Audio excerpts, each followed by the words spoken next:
It's ready to go, 6 o'clock. Okay. All right. Well, we're going to start off by. Well, what do you guys want to start off with? Do you want to start off right away with language or do you want to jump into that later? Do you want to address anything? We didn't have market analysis today, but there was certainly a lot to discuss after the jump from silver over the weekend. It's up to you guys. What do you guys want to start with? Markets and then we go into language? Sure. Whatever, whatever. I just want to say that I'm going to do my best to get to the market on Saturday, but I don't. It depends on the weather. Oh, okay. Okay. Sure. Yeah, that's totally fine. All right. I've hit the age where I'm a little cautious about going out when it's miserable outside. Right, yeah. So anyway, Yeah, and we could be experiencing freezing rain conditions because Saturday it's supposed to rain Friday and be minus 15 for a low, yeah.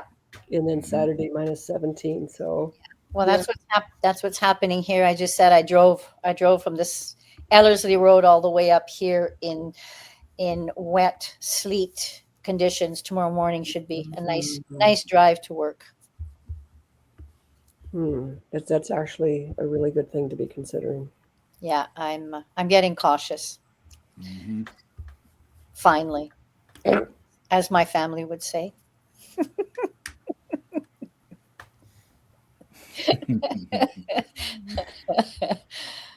Good stuff. Okay, silver. Silver big did the big jump there on Friday, Mm, and ever since then it has been continuing to rise. We're now into Thursday on a trading perspective. Peaked out today actually. Earlier today we created another new high. Not by much. We're going to go into the 2-hour chart here so you can see the breakdown. Hit that all-time high right there, pushed it up at 8 o'clock in the morning on Monday. Actually, no, I think that, yep, this was it right here. So the new high was made first thing Friday morning, 6 o'clock in the morning, and that is very rare. It's very rare to see high amounts of trading volume that would make it go in one direction on the end of the week. And the reason why was because there was a firm in China that placed an order for silver, and it basically made everybody short. So inventory is now low. Now, that doesn't mean that it's not accessible, but that it is likely that unless your local dealer has silver on hand, we are probably going to see them have a more and more difficult time getting them in a timely fashion. And that also means that we're going to see a continuation of the price pushing upwards. All time high, $58.97 US. Translated into Canadian,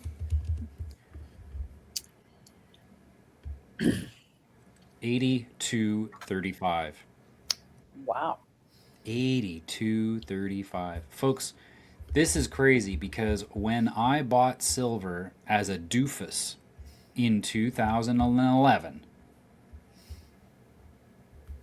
it was $37. I did buy down into the 20s. Yeah. I bought my first batch in the 20s. Yep. Nice. It is quite something else, isn't it? Let's go to the weekly chart and just see if you got it in the 20s. Let's say, you know what? Let's say 25, just for conversation's sake. You're up 227%. 227%. And we're going to see this continue. The rate in which silver rises will be significantly larger than the rate in which gold rises. Yeah. Awesome. Gold right now is in a major accumulation zone. I do expect there to be a retracement. Think about it. Silver was butting up against this high quite a bit. In fact, if we go out, you can see that $47 mark. That was the high in 1980. Oh, I was 40 years old in 1980. I'm not saying. No, Likewise. I'm not. No, I wasn't that old. It's only the vessel. I'm a young looking 90-year-old. Yeah. Yeah. Is that oil of Olay? And Take juniper No, it's juice. called motor oil. that that silver price was the same year as Mount St. Helens eruption, Yep. What I year was could that again? Could you just repeat, please? 1980. I can tell you where I was because I I can- heard it Oh when yeah. that happened. Oh yeah. Wow. I was lying in bed in Abbotsford, and it sounded like a dump truck going over a bump out on the road. Wow. Whoa. And I was in high school in Port Angeles, and it could feel the vibration. It was wild. Crazy. Wow. My Mm. mom was pregnant with me. She was 3 months pregnant with me, Wow. and she felt things shake in Edmonton, well, St. Albert. Yeah. And I was in my first year of teaching. Oh yeah. Yeah. Crazy. So there we have it, folks. 1980. We just now have gotten past 1980 prices. So that tells you just how much manipulation has been happening. So all that silver that I bought in 1979 in Greece, 99.9% is was a good investment. Oh yeah. Oh yeah. When I was a kid, 13 years old, doing a newspaper route, Hmm. I get to one house. I don't know if I told this story before. I get to one house, and the guy said, "Oh, okay, pull out all your quarters." So I pull out all my quarters, and he'd pull out all the silver quarters and give me another regular quarter back. Now, I knew it was silver, and he told me, I said, I'm just, these are silver, so I'm just giving you 25 cents back, and you're giving me 25 cents. Wow. So, Wow. yep. Well, Amazing. Ian, actually, when I bought my first little batch of silver way back like a few years ago, right? I ended up buying dimes, silver dimes. So I have quite a little pouch full of silver dimes. Sweet. My cousin a few years ago was cleaning out her parents' house and came across a bunch of small denomination silver coins and sold them off. And I almost lost my mind. Wow. Why didn't you ask me? I would have been happy to take those off of your hands. Yeah. Yeah. Fascinating. Five, COVID. I've got another story. I apologize. I just have to tell it. Go for it. Yeah, go for it. 5 years ago, my sister lives in Grand Forks, BC, her and her husband. And 5 years ago, a friend of hers there sold an old house that had been lived in by a man, very elderly man who had died and alone and everything. He was a hoarder. Mm. So the new buyer came in and just simply everything to the dump, and then proceeded to gut the house. He found $80,000 worth of gold in the walls. Wow. It paid for the house. Wow. Hoarders, I tell you, they are like dragons hoarding gold. Sometimes I've heard of this too. When I was Wow. doing property management, and someone would, invariably either get evicted. We had one guy die, and hoarders, they were the best suites to scavenge. They had so much stuff, and some of it was actually valuable, and they'd forgotten about it. Yeah. I found $4,500 of cash once. That's crazy. Yeah, Mm. Anyhow, absolutely. I had to tell that one. That's That's a a good good one. one. Thank you. That is an epic story. Knock on the 2000, walls. was that sorry? You knock on the walls. Yeah, yeah. So 2019, end of 2019 is here. This little consolidation area for silver, and this is when I started sitting down with people, friends, not much family by this time. But that I was telling people these are the prices that we see here are probably not going to be lower. Now, we did go lower after COVID, but after that, that became the support. Mhm. And what we're seeing now, this is the unraveling. This is called the silver squeeze. And it is primarily going to be driven by the paper contracts. Similar to what we've talked about with cryptos, the ETFs, how those are paper contracts on Bitcoin, not actually Bitcoin. And they are selling them at a rate 6% faster than Bitcoin can be mined. Well, in the same way, silver has mostly paper contracts. For every ounce of silver that's above ground, 300 people think they own it. And what's going to happen is, and we talked about this today at with the Dragon Riders, was I think that what's going to happen is that we're going to have people go through PTSD with a lot of investments, metals not with like metals at the least, because of how much the paper contracts on tons of commodities, even oil, has been over leveraged by the financial system. And what's going to happen is that people are going to see silver prices are going to keep on going up. We're going to hit $75. We're going to hit $100. And there are going to be investors who bought back before it was $20. You know, they're going to be people, there's going to be people who bought down low, similar to 2019 prices. And they are going to see, oh, look, I'm up 400%. Look at all that money.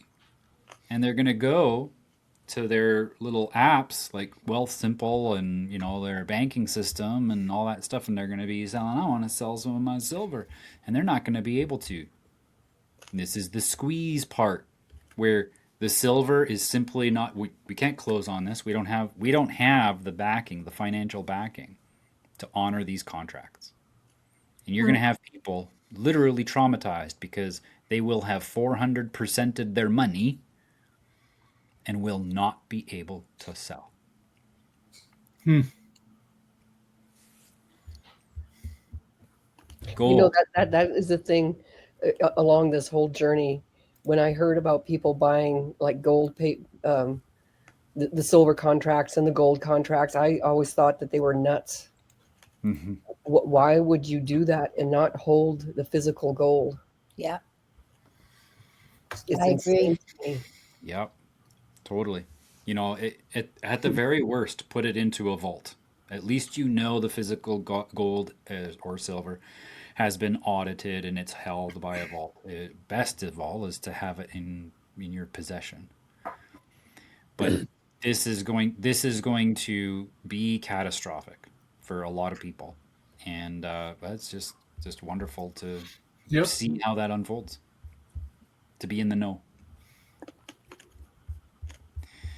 The other thing that we were watching is how gold is actually rising in value faster than Bitcoin because it's taking less ounces of gold to get that Bitcoin than when it was, you know, even here, when it was $69,000. Bitcoin was $69,000. You needed 36 ounces of silver to get it. But now Bitcoin is 126,000 and it takes only 22 ounces of gold to get it. Did I say silver before? I meant Yeah, gold. you did. We knew what you meant. Yeah, thank you. So this is interesting, to say the least. Metals are currently outperforming cryptos by a long shot, simply because this rate of growth in silver is consistently 54 is right now 54% just in the last 126 days. 54% in the last 126 days. What has crypto done in the last 126 days? Let's just see. Right now it's here. Go back 126 days.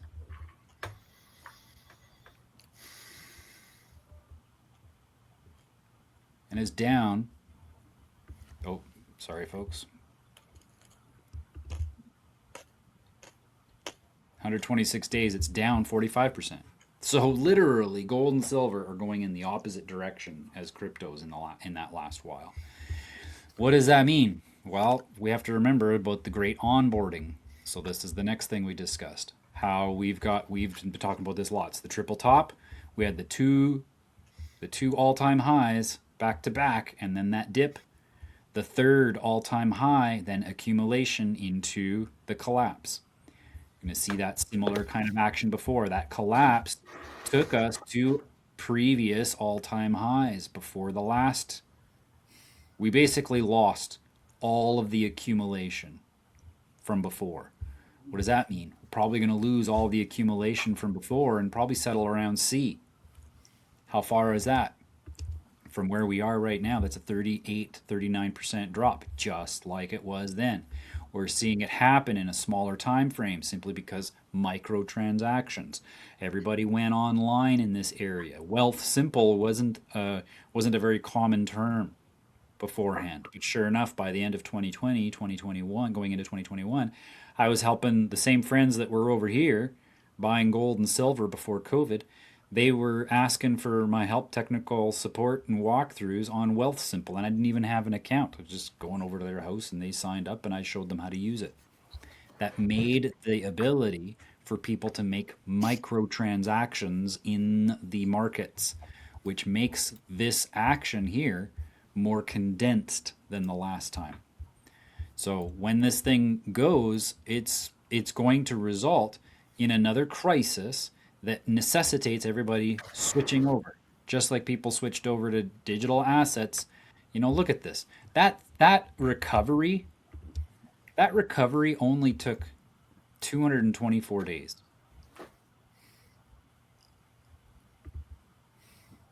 November 2020, things were back to normal again. This time, who knows? I think we're going to see it snap down and then snap right back again even faster. So be ready for the good old buys because when that happens, it's going to be short notice. We're going to have short notice when it happens, and while we're down there, that'll be the time to stock up. Now remember, silver and gold also in 2020, February 2020, they dropped as well. And that's because whenever there's a crisis, people sell things, they want cash, usually so they can go buy toilet paper. So in the same way, we're going to see it dip, but you won't have much warning time because look at gold. Gold recovered. Oh no, that's weeks. You're being sarcastic. I'm being sarcastic about the Toilet paper. Well, unfortunately, I'm just smiling at watching people go drive out of the buggies of toilet paper out of the store. Oh, that was I'm thinking, how stupid are you? Yeah, my neighbor across the street couldn't believe it. But Yeah. Yeah, as if that's going to stop you from getting the flu. Well, maybe they thought that the flu was going to come with diarrhea. Well, it speaks to the mentality. They're not about prevention, they're about mitigation. Yeah. And Yeah. designed well. So, but that's the mentality that gets people to go and sell their shit, right? So they're going to liquidate. So that when that no pun happens, intended. that's a good one. Oh yeah. So if it drops, we might see it come back like here. It was at these old lows here, right? So we don't know. This pattern here might not be matched, but I mean, 12 to 15% drop. There's 17% to the previous all-time highs. So that's entirely possible. We're not going to have much warning. Look at how fast it recovered back in 2020, and that was just a little blip, like a little bump, a speed bump in the road. Nothing compared to what we saw with the US 30 do. And so when it happens, we'll have that as a marker. Boom. When you see it happen, go and get whatever you possibly can in gold because remember, most of the money is made in recovery. So when we have that recession, that little dip in gold and silver, know that you will be making the most money out of everybody. So No, silver is going to dip too then, will it, for a bit? I think so. And Okay. you think about it, these old highs here, Yeah. this 54, that wasn't a whole lot more high No. than the old highs, right? Like this was like April 2011. That was $49, Yeah. $50, pretty much $50 even. This one was, what does that say? Come on. What's the week on that one? Well, it's saying 36. Something's not right about that. Well, anyways, you get the idea. Yeah. This most previous high that we just beat was not much higher. So essentially, what we just broke through was the recovery zone. Okay. I'm starting to understand you, Paul. Oh, I'm so grateful. This does take time. This does take time. It's like a really boring character development plot, like of a 2 year TV series that it just takes forever for the character to develop. But by following it every day, eventually you get to know the character. That's what it's like. So there we go. Market update. Any questions? Mhm. All right. Let's move on to definitions. Today we're going to be diving into a wonderful word. Can I share something with you about Yeah. words? Yeah. When I was driving down to Ellerslie Road this afternoon, um, I don't somewhere's along the road. There's a new billboard out, right? Mm-hmm. And the billboard actually, you're talking about catching your attention, etc., etc. The billboard said "udder to butter," and it had a big milk cow. Oh, wow. I looked at it 3 times, but as I was going, I had to slow down because that's how much it caught my attention. Okay. Wow. Utter to butter. Yep. Like that. Very nice. I thought so too. I smiled, but I thought of you, Paul. Because it was a dad joke, or No, no, because and it wasn't even a pun, or was it? no, that was a rhyme. Anyway, but it was one of those that caught billboards don't catch my attention, but that really caught my attention. Beautiful. Thank you. Okay. Oh, that's the word we're gonna get to. Definitely. Let's start with tension. Audrey Lynn, could you bring out your thesaurus? It is And here. right on. And you bring up the word tension, please. We're going to go through a lot of this because of how this word, folks, this word has an incredible intensity to it. Tension. Intention. Oh, yeah, there's attention, Mention. intention. What's that? Attention. Yep.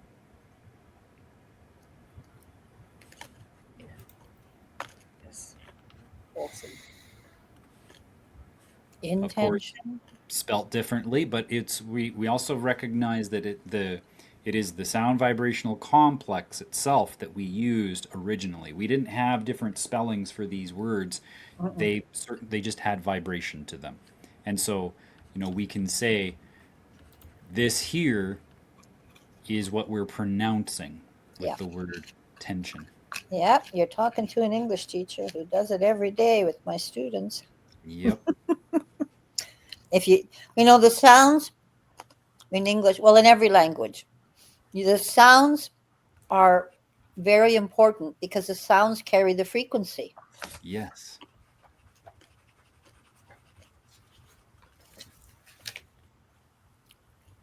How are things coming there, Audrey Lynn? They're going great. Hold on, here's step 14. Okay.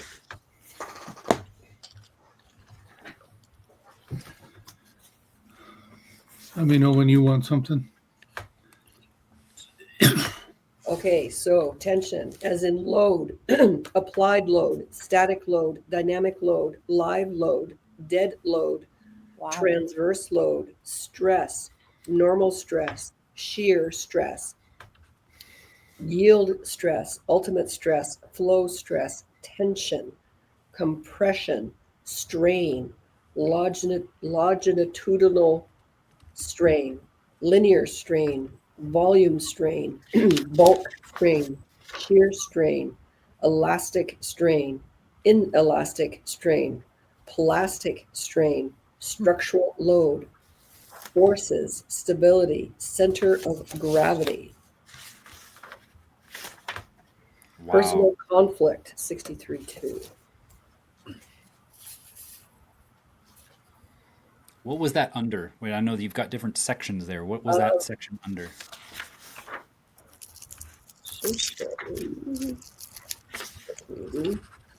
That was under engineering as a noun. Okay. So the next one,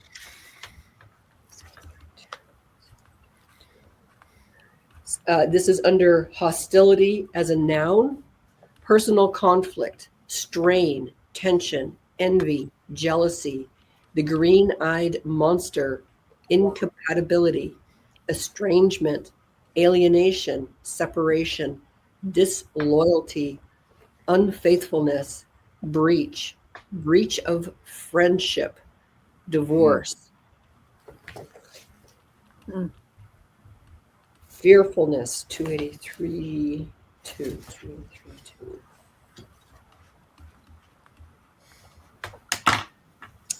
283.2, as in fear, it's a noun.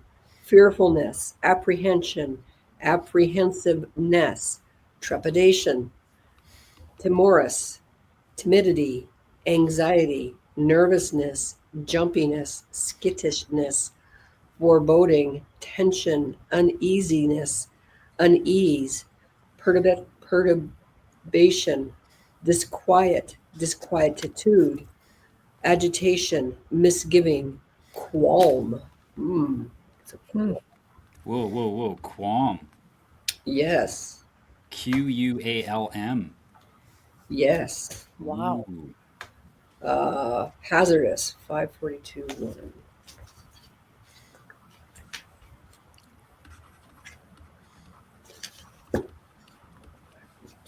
One. Hardness as in a noun. Hardness, strength. Oh, am I doing the right one? It doesn't seem right. Yep. Hardness, strength, firmness, solidity, impenetrability, resistance, density, hard core, hard center, toughness, toughening, steeliness, stoniness, rockiness, cragginess, grittiness, lumpy. Okay. Awesome. Okay, and then there's, Now, I think, oh, one more if you you got want. another one. Okay, yeah.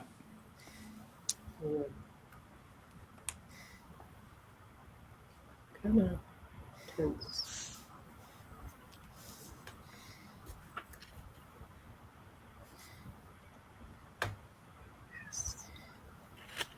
I lost the word.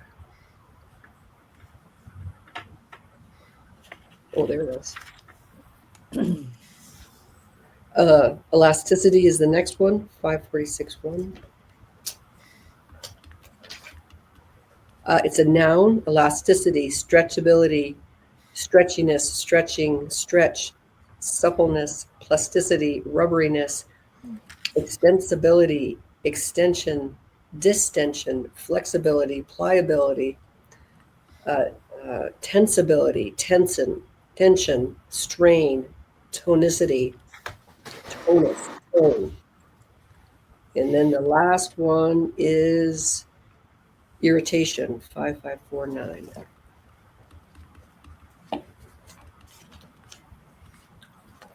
What book is that, Audrey? Roget's Thesaurus. Okay. And then the last one is in friction or irritation, 5549. 554.9 is a noun, irritation, grating, pickiness, irascibility, tension.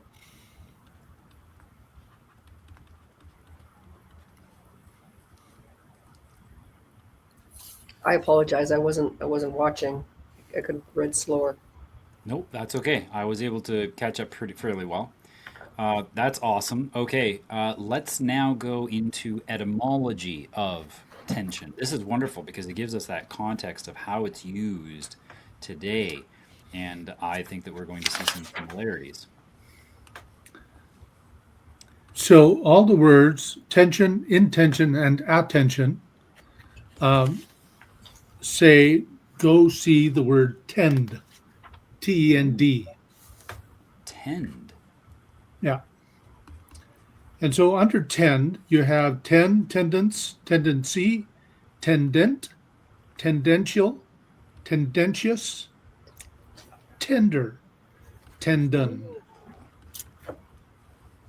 tendinous, tense, tensile, tension, um, tensive, tenson, son, tensor, even the word tent as the thing you go camping with. Okay. Tenderhook, tentorium, tentorial, attend, attendance, attendant, attendant, attensity, attention, contend, contention, contentious,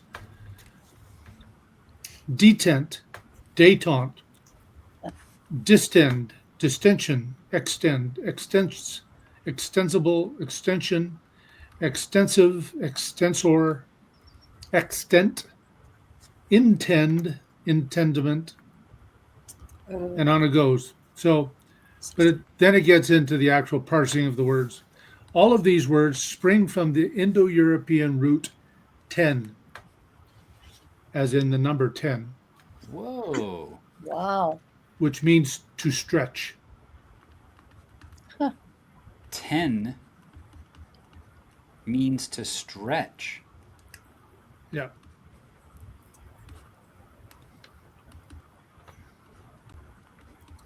So you got the Greek, you got the Greek teno, I stretch, teno, I shall stretch. The Latin teneo, I hold. Originally in the sense I keep at, I stretch, is what it means. Hmm. And then that's paragraph 1. On this definition and this etymology, there are 30 paragraphs. Wow. Each of them are numbered, and the word tension is paragraph number 4, and it, without getting into the technical verbiage here,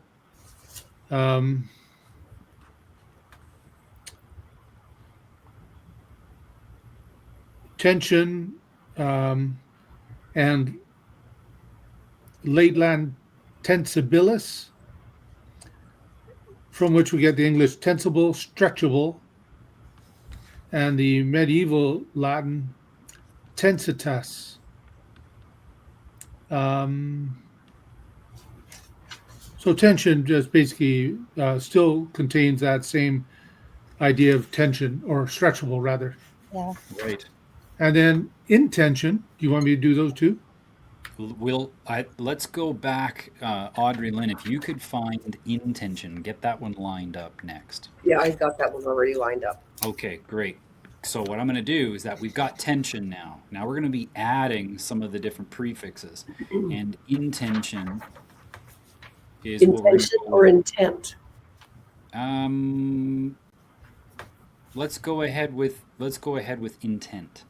Okay, thank you, because I got that one surprised. Yeah, Anyway. that's great.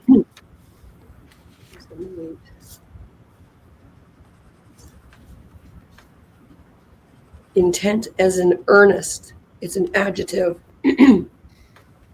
Sincere, genuine, resolute, determined, purposeful, intent, dedicated, committed, eager.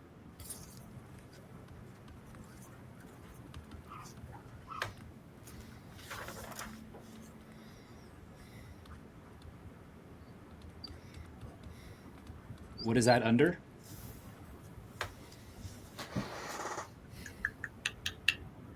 That was an adjective Mm-hmm. under earnest. Ah, okay. And then intent as in point. This is a noun. Purpose, aim, object, end, idea, plan, design, intention, intent, value, worth, use. You said noun. What was the word again? Intent. Point. Point.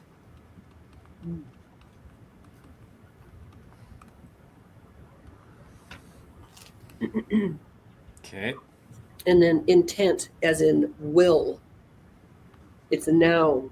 Will, willing, volition, connotation, intention, intent, purpose, wish, liking, desire, choice, option, preference, pleasure, fancy, inclination, disposition, notion, mind, half a mind, discretion, determination, decision. And then intention, as intention, it's a noun. Purpose, set purpose, settled purpose, intent, intendment, meaning, tenor, gist, motive, mens rea, or criminal intent, good intention, benevolence, ulterior motive, axe to grind.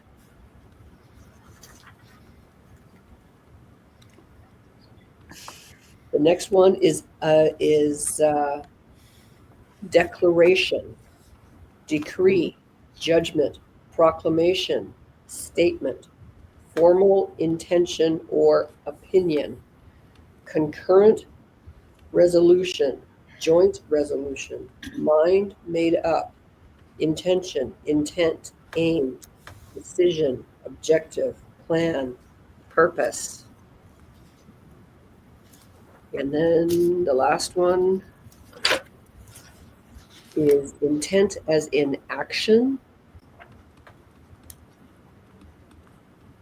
It's a noun. It is aim, intent, intention, aspiration, goal, target, object, objective, purpose, reason, or drift. Amazing. Okay, let's go to etymology now. Ian, what do you got for intent? Is it intent? Or Intention? what is- Intention. Yeah. Now it is a compound word with the Latin tendere, to stretch. Okay. Okay.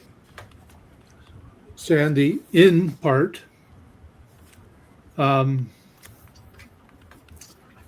There are two options for in.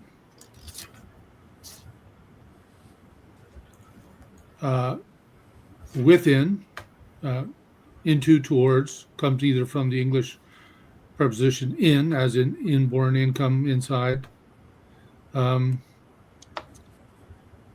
So as if to say in stretching. Ah, in stretching. Got it. Um, Almost like it's in active stretch. Yep. So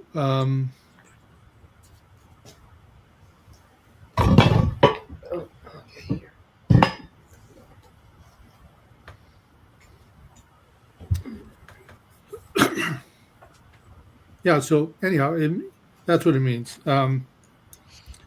So in stretching,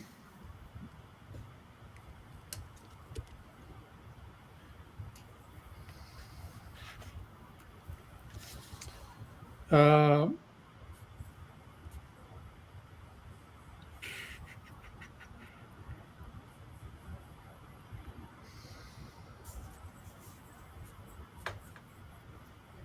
it's not even giving any definition here per se, as much as just different Latin, English, medieval French, uh, which is adopted, like medieval French is intense, Right. intense, which has been adopted by English, intense. So um,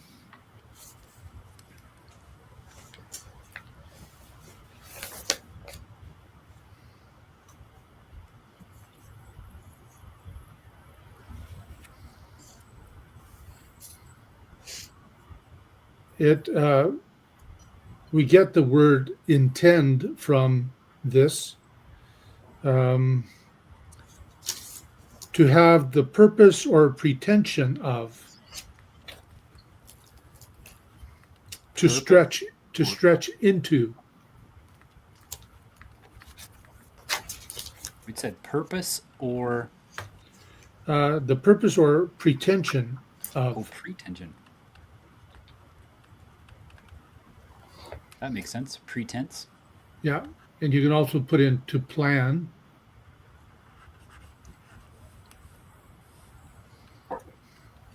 But the basic concept is to stretch into. Okay. I like that. To stretch into. I intend to go this way, and you're kind of moving, your body's Mhm. moving in that direction. So, Yep. uh, yeah, let's see what Great. else here.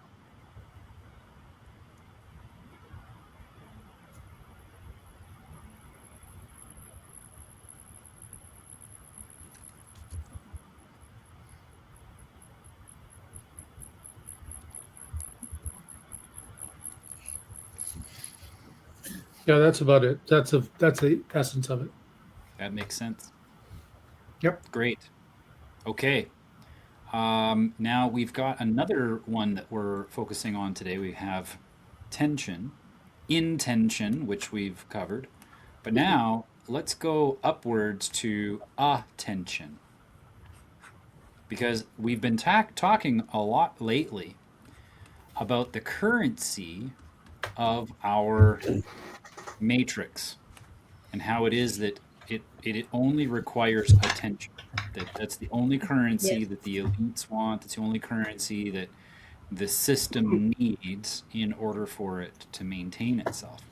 We've got Mhm. money, but what we chatted about last week. I think it was or was that Monday, where we talked about how it is that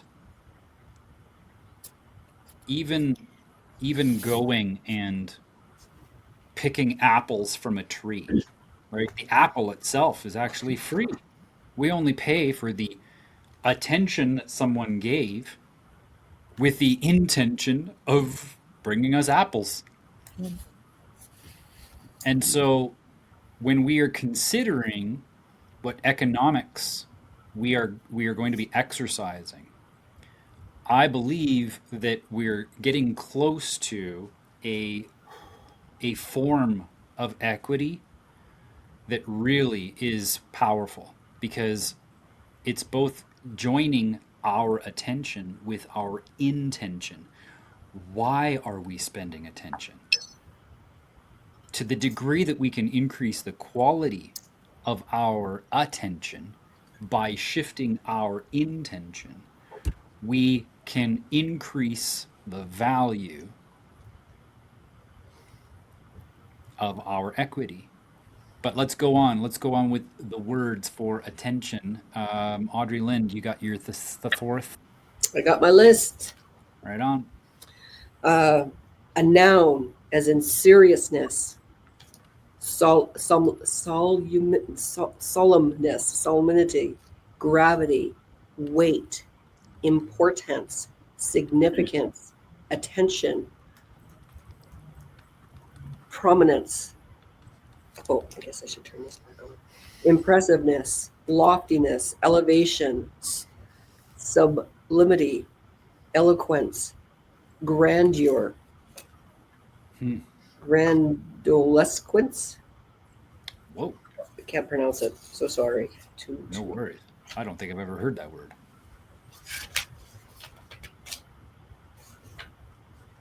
8. As in hearing, it's a noun. Sense of hearing. Audition, ear, earshot, hearing, distance, auditory range, audibility, listening, attention, heed, heeding, mind. Oh, ASCULATION. We'll say it again. A. USCULTATION.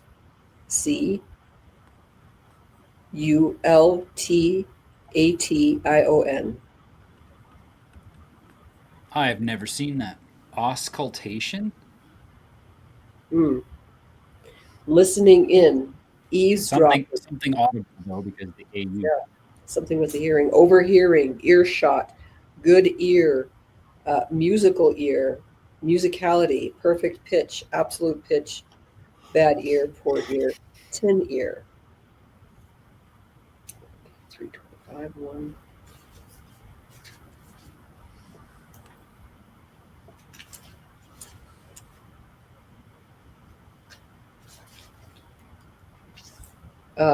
As in carefulness, a noun, care, caution, attentiveness, attention, mindfulness, conscientiousness, diligence, heed, acidity, acid, acidity,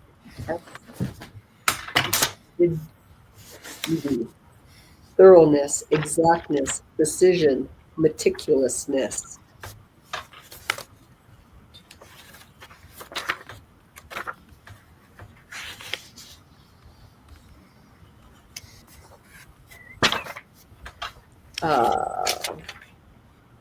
It's a noun, as in commitment, total commitment, single-mindedness, singleness of purpose, concentration, attention, application, sedulity, sedulousness, acidity, assiduity, ASSIDUITY, Sorry, I missed that. SASS IDUITY, ID. sleepiness, vigilance, tirelessness, sleeplessness, vigilance, tirelessness, indefatigability, industriousness, effort, exertion, hard work, repeated efforts, unflagging effort, strict to-itiveness or stick-to-itiveness.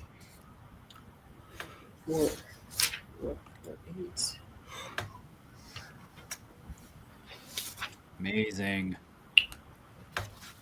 Noun, as in acidulity, application, concentration, intentiveness, diligence, industry, hard work, labor, laboriousness, monotonous work, drudgery, determination, resolution, earnestness, tirelessness, indefatigability, uh, perseverance, stamina, stickability, studiousness, painstaking, perfectionism. That's a disease. It can be cured. Attention to detail, devotedness, wholeheartedness, gung ho attitude. And then there's one more.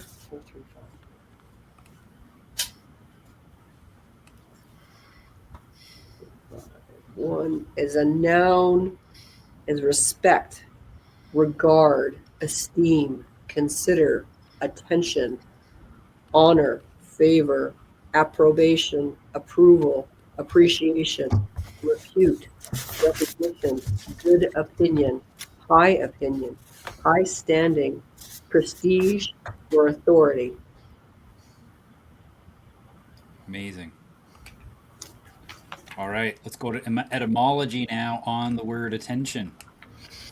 Again, it's a compound of the Latin word tendere, Tendere, to stretch, with just these prefix at in front of it, which means in the sense of motion or direction to. Interesting. Motion or direction too. Yep. Yeah, reduction or change into, addition, adherence. So someone who gives attention to something, there may be adhering to something. Mm-hmm. Intensification. To stretch the mind. Ooh.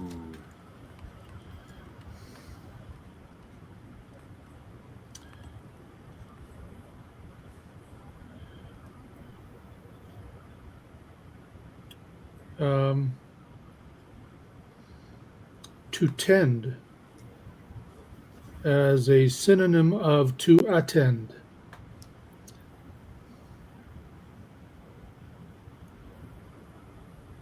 Or attend to. Right, yeah. So that's pretty much it. Amazing. Now they got a So- lot of other words in there that, just this morphs into that, into that, into that, into that, which means just English. But the fundamental is stretching of the mind. Yes. And it seems like to me the tension can either be going inwards, like with the intention. Now the tension within me, what's this would be the force within me. Go back up to the left there Yeah. to where you wrote the word tend. Yes. Keep going to the left. No, to the left. Keep Oh. going. Where did the last few words that I just read? Here's this one. Oh, these you just did over here, yeah. Oh yeah, to tend. To tend toward. Yep. Yeah, Yep. that's amazing. And that I wonder if In the sense of the stretching of the mind over. right, yeah. Or And that toward this or is, into. this is that at prefix. The in, I feel it's to tend inward. Mm-hmm. Yep. In fact, it does mean in. Yeah. Yep. In a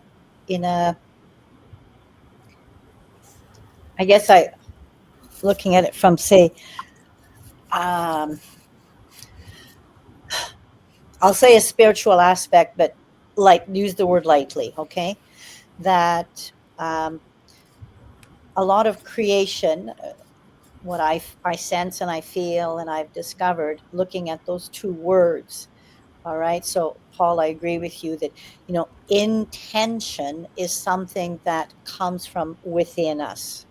And something creates that little bit of spark or intent or fire that you Mhm. want to um, see bring about to fruition, right?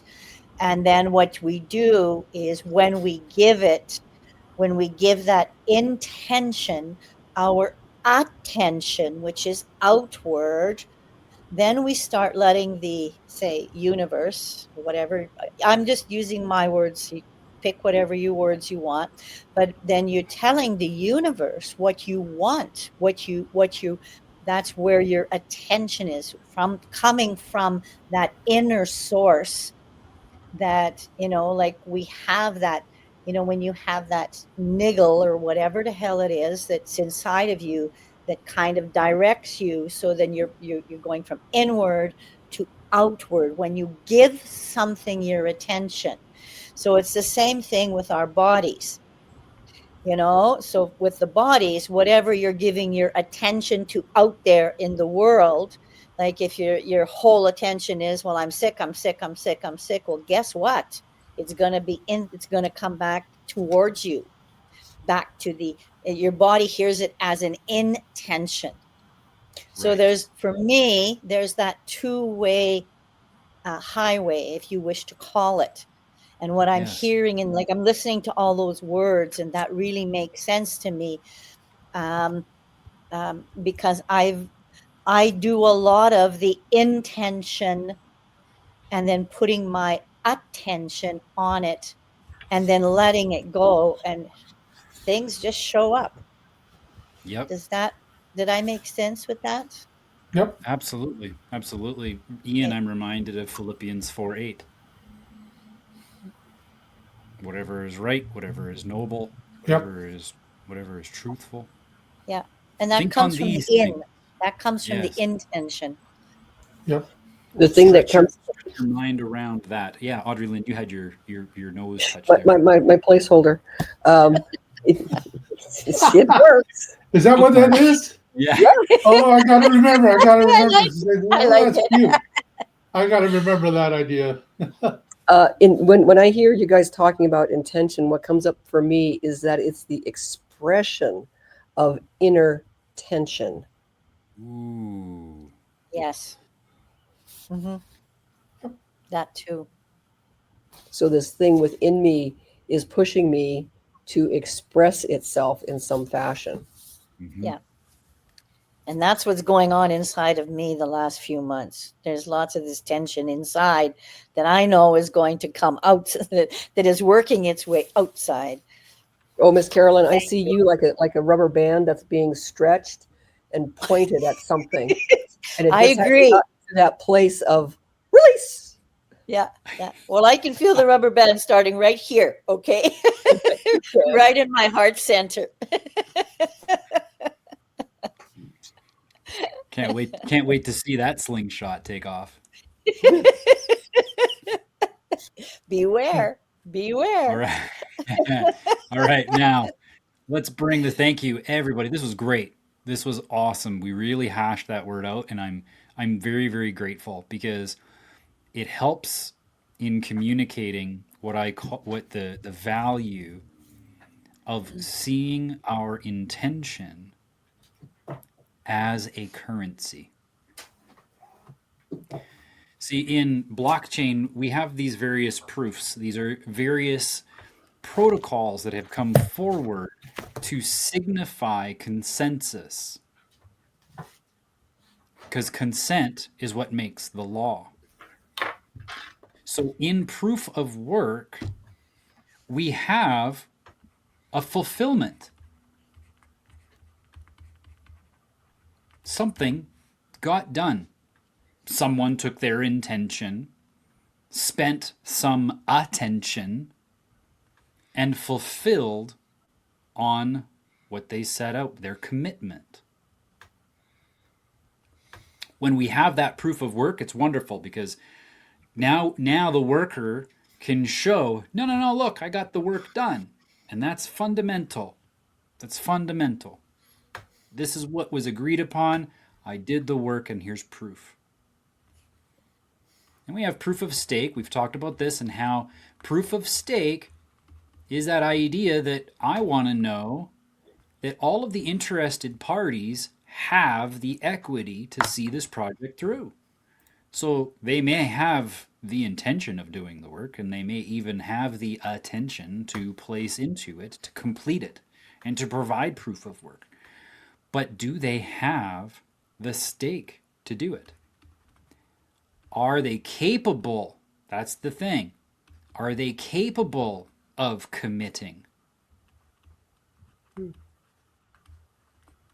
No. Are they capable of following through with their communicated intention?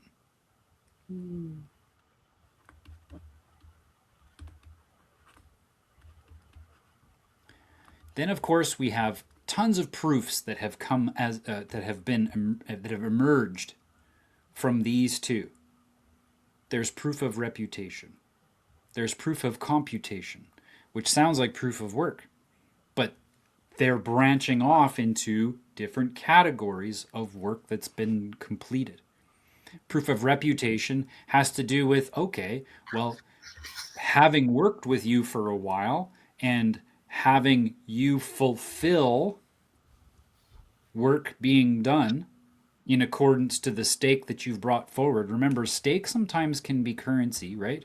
where someone says, "Hey, I want to put in, I want to stake 400 ADA on this project." That's one form of staking. But another form of staking that can occur is experience.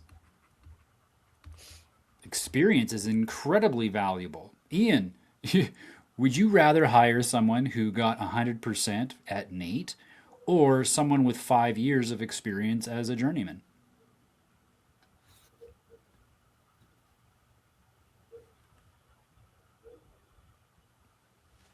Oh, you're muted this whole time, sir. Sorry. Okay. Definitely the experience. I've had experience with even with an architect. You got to be pretty good to be an architect. But Yeah. we ended up building a house, and partway through the construction, we had to tear apart part of the house because the architect, in all his wisdom, had messed up. So Wow. Yep. Yep. Yep. he had no idea. He doesn't know how to build a house. So Wow. so we had to tear it apart. So Oh. there's your expertise.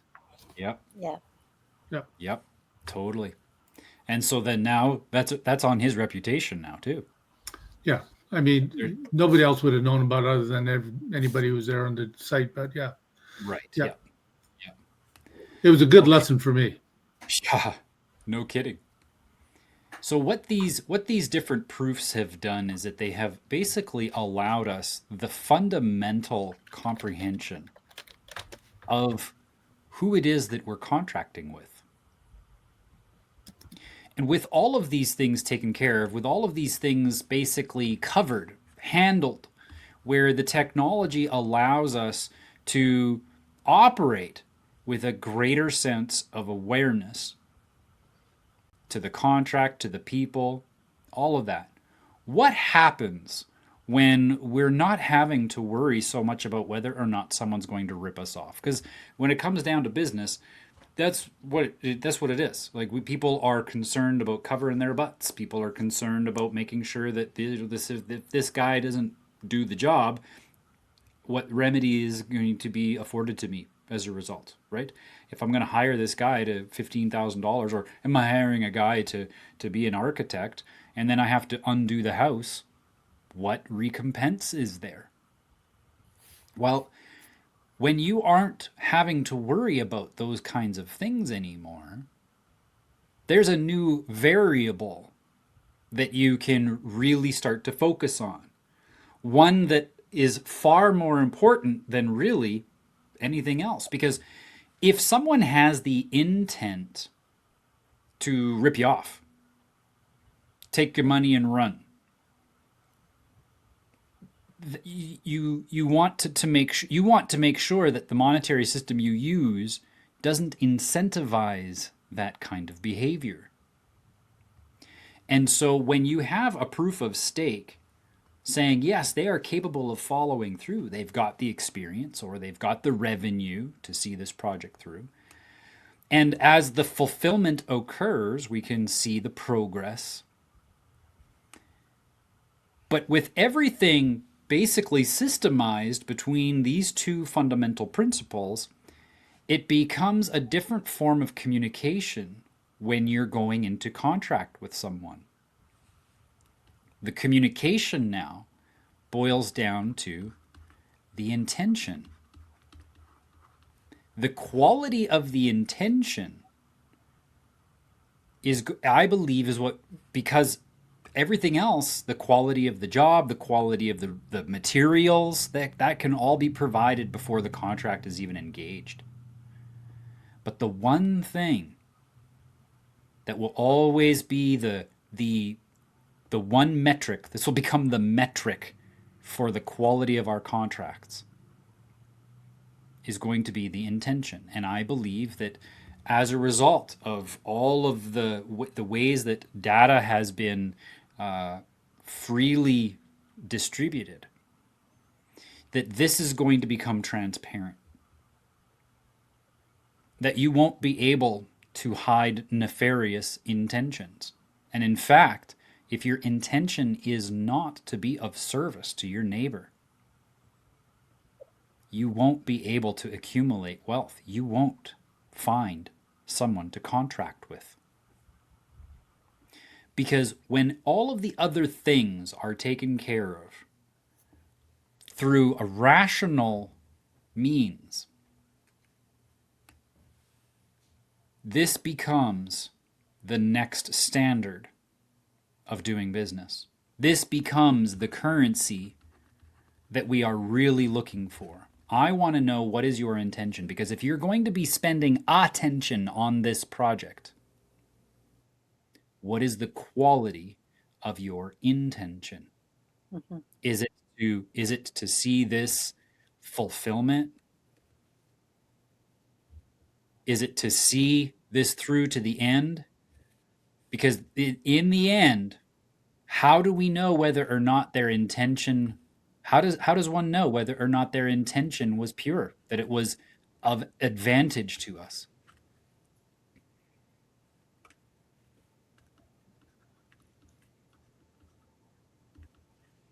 By their fruits, you will know them.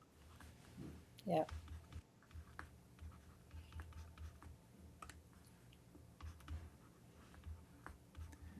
And so what occurs is that we have the proof of reputation already in play. But all that really does is it just shows us whether or not they paid their bills. Did they pay the loan back? Did they fulfill on their obligations? Oh, I saw Corey come in, and then I was going to add him, but then he disappeared.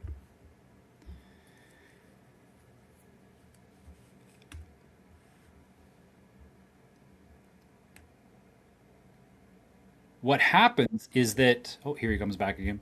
What happens is that people begin to be incentivized to communicate and then fulfill upon their intention. So that when we are contracting together and the attention is given to the project, that we have a way of being that is present. And now this is where I want to talk about how the rubber meets the road.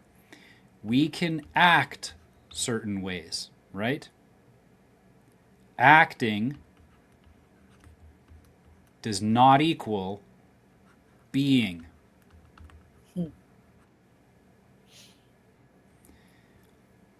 When you have someone, like for instance, governments are really, really good at getting people to behave. They just force people to do it, right? But it doesn't change the way of being. You can also, anybody that's raised kids, you can stand there and with authority, you can tell them to behave a certain way, but that doesn't mean that they are being that certain way.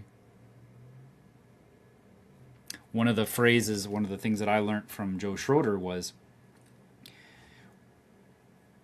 if you're having a difficult time and you're doing all of the right things, because you're acting, you're taking the right steps, everything should be lined up, because everybody that I've ever admired for doing what it is that I'm attempting to do has become successful. And so I'm doing the right things. How come I'm not successful? He would say, when you change what you do before you do as you've always done, you may experience a different result. And what he was referencing was when he would go and, for instance, before he made his millions, in order to make his millions, what he did was that he sold meat and seafood out of the back of his Ford 150 pickup truck. And what he would do is that he would go up to the door, knock on the door, and try to be a good sales guy. Try to be engaging, endearing. But he wasn't always being. And it wasn't until he crossed over, when he would pull up to someone's door to try to make another sale, that it was when before he got out of the vehicle and before he went to the door to knock, he would change his practice before getting out. He would make sure that his intentions were more pure. Doesn't And he that would lead to authenticity? absolutely. Absolutely. Are you acting like a salesman or are you being like one? And we hear the term salesman, and a lot of times people have a negative connotation towards it because we don't like to be sold on things. But let's just be real. The only reason there is economic activity at all is because someone was able to sell someone else. And so I believe, and I'm precursoring what I'm saying next because I am a futurist and I sometimes go out on that limb of high octane speculation. I am of the mind that the monetary system that is currently being built by people like us who are taking on these practices and learning how to be more self-sovereign with our equity, what's going to occur as a result of this technology and as a result of the self-governance, we are going to be incentivized to purify our intention. And to the degree that we obtain more self-governance over every aspect of our finance, of our contracts, of our business dealings, to the degree that we practice that self-governance over top of those, over those principles, is the degree to which we witness and observe that incentive. Thoughts?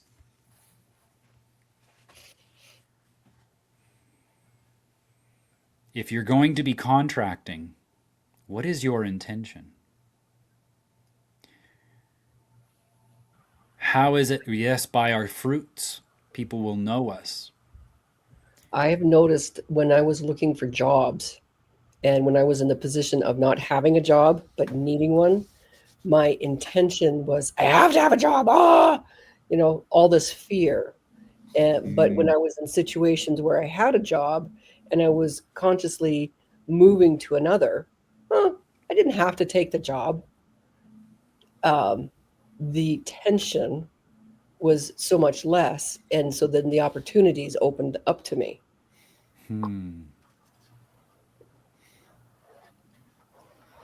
So when I switched my intention from fear based, I have to have this, to it would be nice to change jobs, and being not having that grasping, things seem to flow easier. Mm-hmm.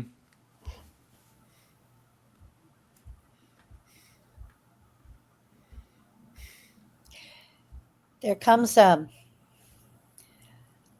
in the sense of being when um, where you have a trust in yourself, or you have I don't know, like I use the word confidence, but sometimes I don't like the word confidence, but a self-awareness of you. I was going to say awareness. Yeah, a Mm-hmm. self-awareness of yourself. Okay, so for example, Audrey Lynn, just like you, when I was overseas and I would go to job fairs, that's how I got my jobs in various different countries. And you never knew, you could never walk into a job fair and say, I want a job here in this school, in this country, with this and this and this. You basically, it was hit and miss because it depended on which place needed your skills, your experience, your whatever. So it comes back to those words that we talked about before. It's your experience, but that self-confidence too. Because I can remember one time I think it was the second job fair that I ever went to. Okay. And I walked into this job fair and I was invited to 4 different schools to actually all of them in Kuwait. Okay. Um, And the first job I went, this first job person I went to into the interview, they were offering me a job as an IB teacher. I didn't know what the hell IB was.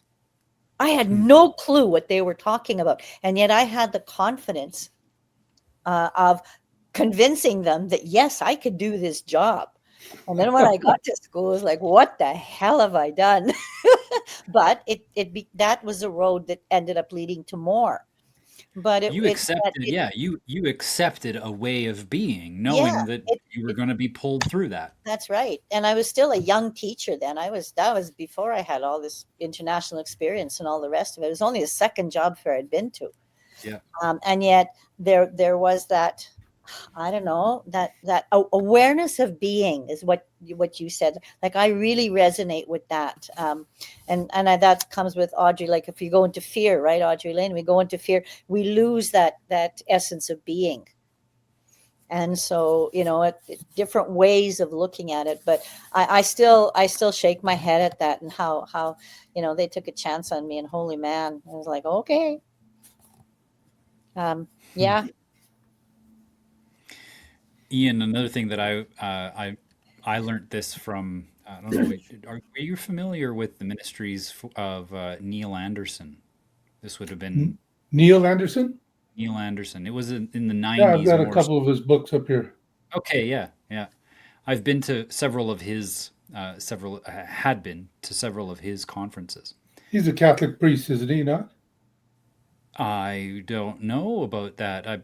I don't know. Okay, I'll have to check. Anyhow. Yeah. I only ever knew him as a facilitator for his own ministry events. But one of the things that he said that really stuck with me was, you can act like a Christian or you can be one. What would you like? And that I believe comes back to the purity of an intention, right? Am I going to act a certain way? Because if I'm acting, full well that in my mind, I'm finishing the sentence. I'm going to act like this. I'm finishing the sentence with, so that there's an attachment to this act. Whereas when it's a way of being, there's no attachment to the outcome. It's a way of being for you. Yeah, there's Jamie Winship, Paul, who you and I have talked about. Yeah. Jamie Winship is a former CIA agent. He was first and foremost a police officer in Washington, D.C. His success rate was such that he got headhunted by the CIA, and their basic question was, can you do what you're doing here in the Muslim world? And he said, absolutely. He had a fundamental belief that God speaks. He grew up in an independent Baptist church, which was, hellfire and brimstone kind of preaching, similar environment that I grew up in. But what he came to realize is that God speaks first and foremost from his love for the world.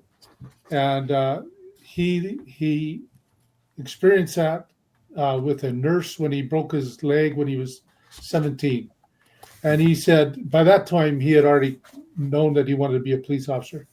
And he said to God, if I can be a police officer like she's a nurse, that's all I want. And so anyhow, my point is that he came to realize that fear, shame, and guilt are the three things that people are most often aware of. And he talks about this. He talks about this without talking about the Bible or God or anything.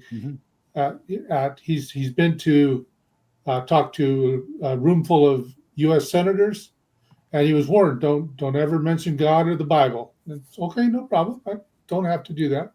Yep. And talked to graduates in Harvard, major institutions, major corporations. He goes and talks about these principles that are established about being able to live without fear, being able to live without shame, being able to live without guilt. Yes. Now, he himself knows that those come from a relationship with a loving God, and he understands that. And when he came to realize that God speaks, he would literally get these impressions and thoughts when he was being a police officer, and he listened to those impressions, and that is what made a name. Like some of those things, he almost lost his job several times because of those, because he followed those impressions. Right. They don't teach you that stuff in police academy, in other words, and they're totally out of the box kind of stuff. But that fear, that shame, that guilt, you can go into a room full of teachers at an ATA meeting, and how many of you feel like you can't do this, you can't do that? I'm not good enough. I'm not. You'd probably get everybody to just raise their hand and say, "Yeah, that's me." Yeah. He talks to people like that, and Right. he leads them in a pathway out of that fear, out of that shame, and out of that guilt that comes from the other two. And it's an amazing thing. I've only been learning this myself. I'm 68 years old, and I've been learning this just recently in the past 2 years. Despite my faith that goes back to when I was 9 years old, it's a crazy, amazing thing. It's a crazy, amazing journey. I say that the journey of the soul is the most adventurous thing anybody could do. I totally agree with you. I mean, I'm a little bit older than you, Ian, and I really started getting rid of fear, and getting rid of guilt, and getting rid of shame.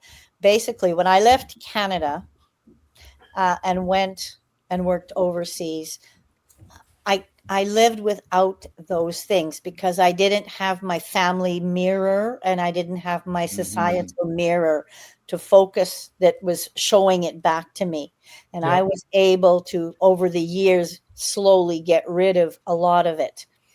And it wasn't until I hit 50, sitting on somewhere's up in the top of Machu Picchu, that it all fell apart. And since then, I mean, that's like 20 years ago. It changed everything. Just changed everything. Like I don't have fear. Like people ask, I just don't. Yeah. And I don't have any more guilt. And don't even. And coming back to Canada for me was a very hard thing. When I came back in 2000, it was very hard because I still had 3 sisters who insisted that they were my big sisters, and I was still supposed to be doing things their way instead of my way. But I came back as such a different person that they had no power over me anymore. Yeah. And it kind of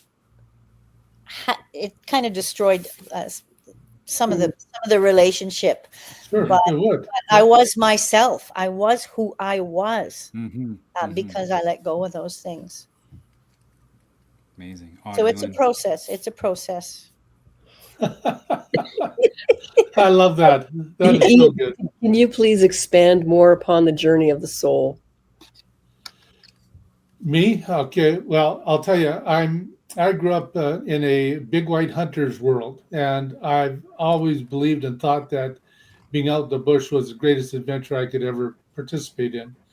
And the older I got, the more I realized, when my father died in 2008, I have thought more about death since then than ever before, and all the years combined. And then my mom passed away in 2017. And, those things, and now, and my dad was the first of his generation in his family to die. And anyhow, let me narrow this down. I saw the adventure out in the bush as that greatest adventure that I could ever have. And then God started speaking to me about the fact that in 2018, I used to look down on myself, like, okay, I'm like Winnie the Pooh. Oh yeah, I'm stupid, and this kind of thing. And I realized that that Christ came to make me to create a new man within me. And I didn't quite catch it then, but then a little later, I came across some other John Eldridge. I don't know if any of you ever heard of him. John Eldridge is a psychologist and an author, prolific author, and he talks mostly to men. Um, and then I realized the one that the book that really got my attention was Waking the Dead, and that was really really interesting. Mm. And that got me really, like, that supercharged what was going on inside of me.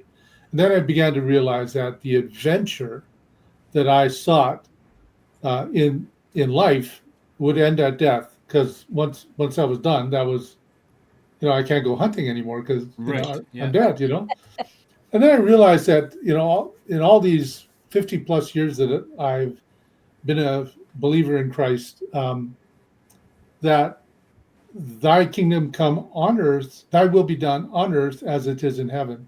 That eternity begins here. Yes. Eternity begins here. And so I thought, okay, there is something major going on here. I need to take us look at the world the way it is. Yes, being out in the bush, I can have a lot of fun and just feel so relaxed. But that adventure within my soul, that the work that God wants to do inside of me, that is the greatest adventure, because then I get to enjoy the mysteries and the revelation and the, I don't know which words you throw in there, the adjectives, to what I call the beautiful abyss, Mm. where I Mm. fall into the abyss of his love and I experience things that the world cannot give me, my parents can't give me, my siblings can't give me. Yeah. Only God can give me. Now that is an adventure. And then a year ago is when I first was introduced to Jamie Winship, and he taught things. He taught about one's identity in Christ. Learning to who you are. Who were you created to be? That's who you really are. You can be a true person, you can be a real person, or you can be a false person. One of the three. But the true person, that's your real identity. Yeah. And you can only know that as God discloses that to you.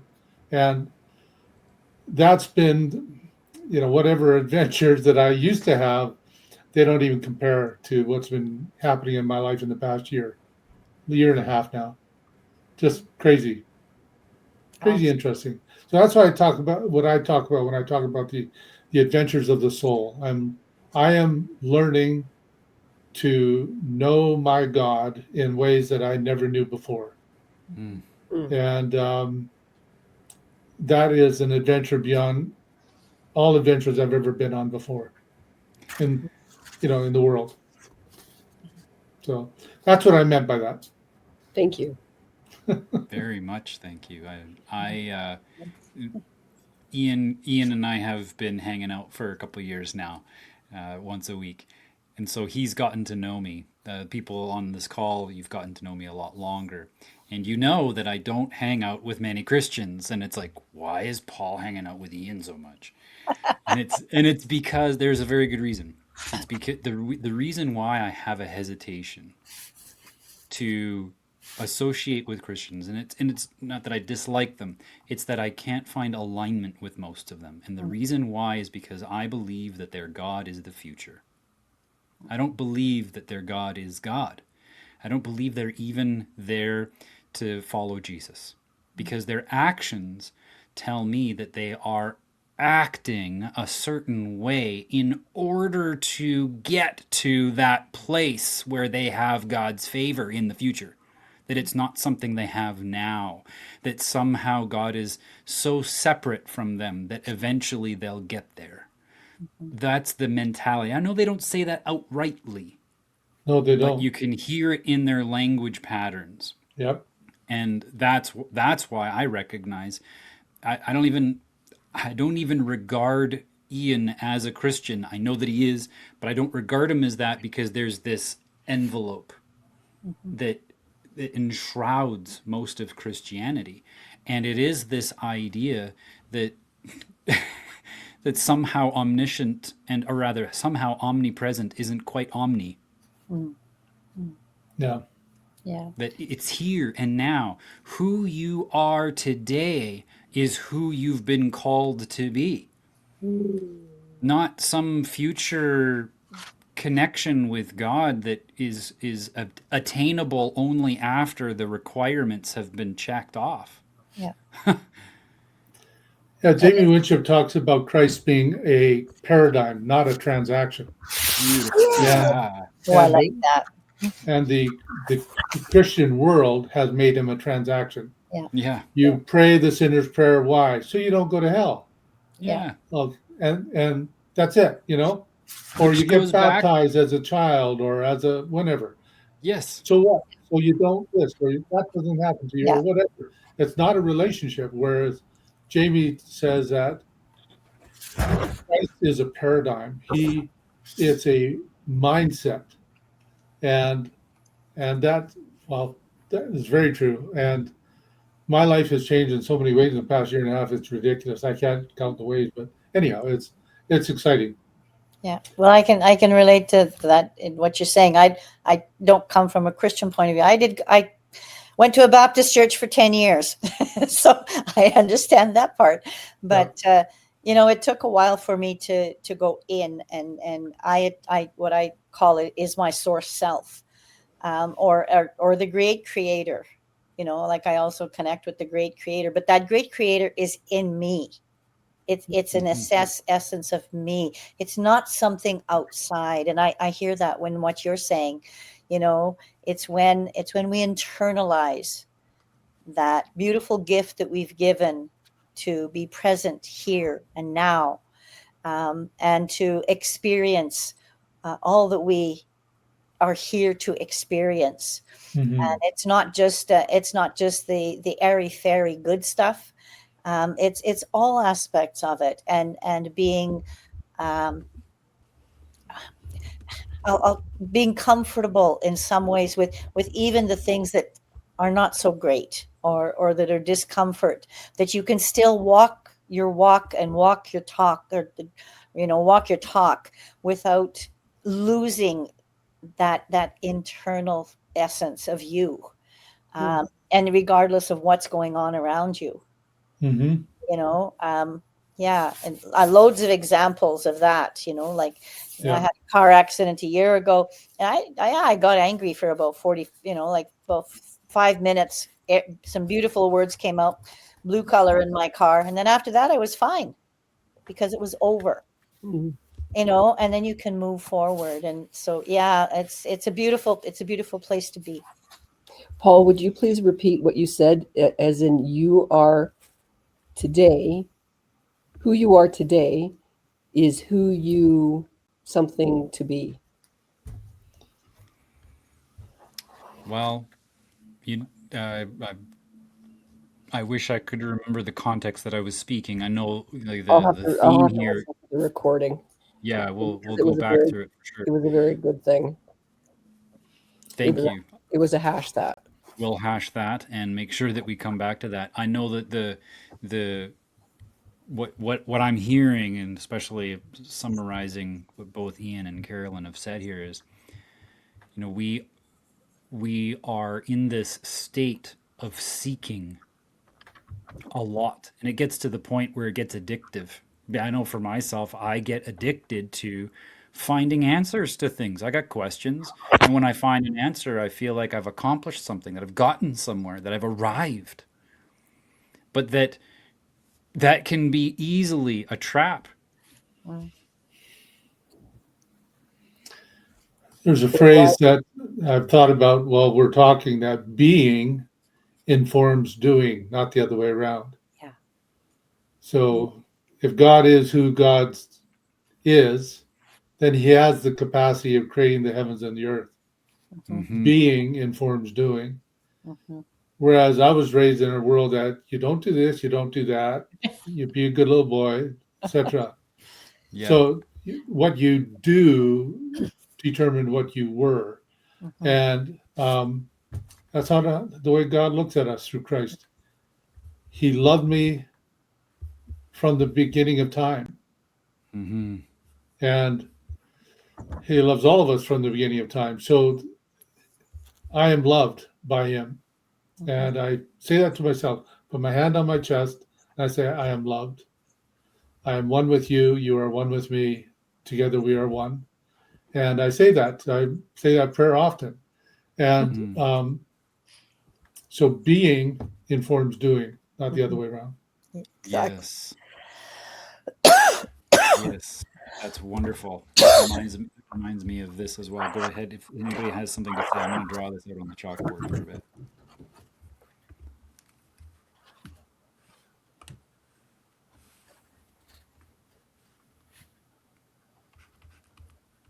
It's really funny. I don't know. Every now and again, behind you, Paul, on your screen, it's almost like I see shadows of beings. I don't know if it's just me or if you really got Right. something back there. No, no, there were shadows. It was like it's like the residue of the digital on the screen. Must be, but it's Oh but it no, oh no, there's something in this place because stuff goes missing all the time. okay. Well, it's at one point I actually saw a face behind you, and I'm seeing in a little while ago I saw it again. It's like, okay, Oh, wow. like Carolyn's in woo land again. Moon is Thanks, full. Haji. Lynn. This is wonderful. What a great discussion. Whoa, there's some chats here. Oh, if you do as you've always done, you always get what you've always gotten. Yeah, that's great. Thanks, Corey. Um, so this is what the common think. Once I have Mm, something, then I'll be able to do these certain things and become my goal. And this is why I've always rejected the notion of New Year's resolutions, because New Year's resolutions are always about doing something. mhm. And that we really do, in order for us to appreciate this way of being, in order for us to see and witness our intention producing fruit, we have to reverse it. Yep. We have to be first. And what happens, like you were saying, once the being is taken care of, Mm, the doing becomes natural. It's like, faith without works is dead. You have to be present to your being in that line of, in that alignment, rather, of being created in the image of your creator. If you're being that, the doing is no longer even labor. It's a natural way of being, those actions that you take. And that's, of course, when all these things are added unto you. mhm.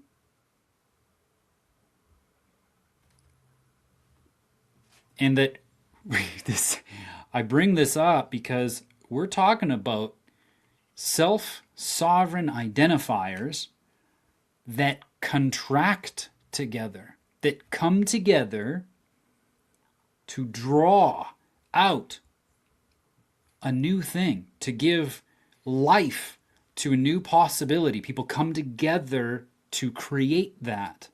If we're going to be doing this, and we're going to be doing it with self-sovereign identifiers, it is now the incentive. The incentive when you are here. And it's not like an incentive as in, a carrot on a stick. That's a very archaic way of looking at the word incentive, I think. The incentive being that your guide, the measure of your being, is reflected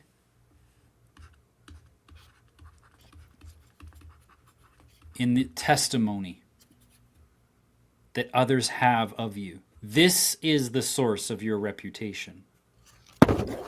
And that when this becomes the source of reputation, when this becomes the incentive, when we are seeking a positive testimony from others who it is that we've contracted with, we can begin to evaluate the quality of our being. Am I being my intention? To the degree that the testimony aligns with your intention, you know the being has followed suit.